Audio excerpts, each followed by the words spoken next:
I would like Harita to summarize the High Cal Pro ICU pilot study for us and what really are the outcomes of the study.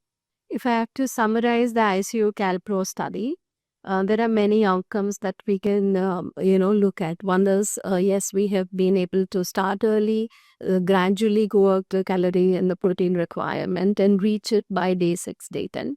If there is whether to see whether there is a difference between the planned calories and the achieved calories, we see that we have achieved about 86-85% of the planned intervention that we wanted to do. Additionally, we also looked at whether the patients tolerated these high calorie, high protein supplements that we had, while about 53% of them had different issues of either constipation, diarrhea, or bloating. By and large, we saw that they could tolerate it over a long period of time, which helped us. So, if you look at one of the goals is achieving the nutritional interventions goals, and about 80 to 85% of the goals were achieved during the entire ICU stay. We also wanted to see whether tolerance was an issue. Tolerance definitely was not an issue.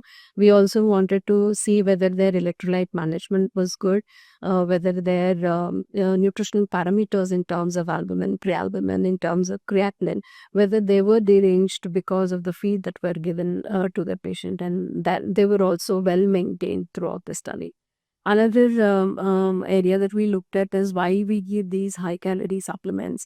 We also know that the carbohydrate intakes are going to be high and whether this will impact the glycemia. And we saw that the glycemia was stable during the entire stay of the ICU, and this did not worry us much.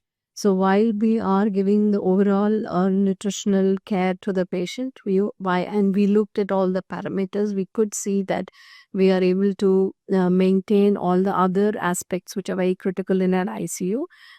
Make sure that the nutritional status does not deteriorate during their stay in the ICU, and the patient's outcomes, both in terms of hand grip, in terms of MUSE, and in terms of cuff circumference, were slightly improved as well.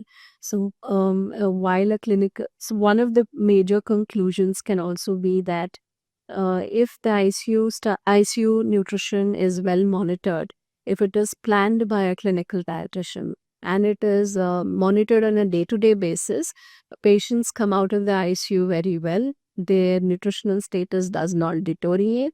And when they come out, maybe into the ward and out of the ICU, their nutrition status is well maintained, and therefore length of stay both in the ICU as well as in the hospital can be minimized by effective medical nutrition therapy.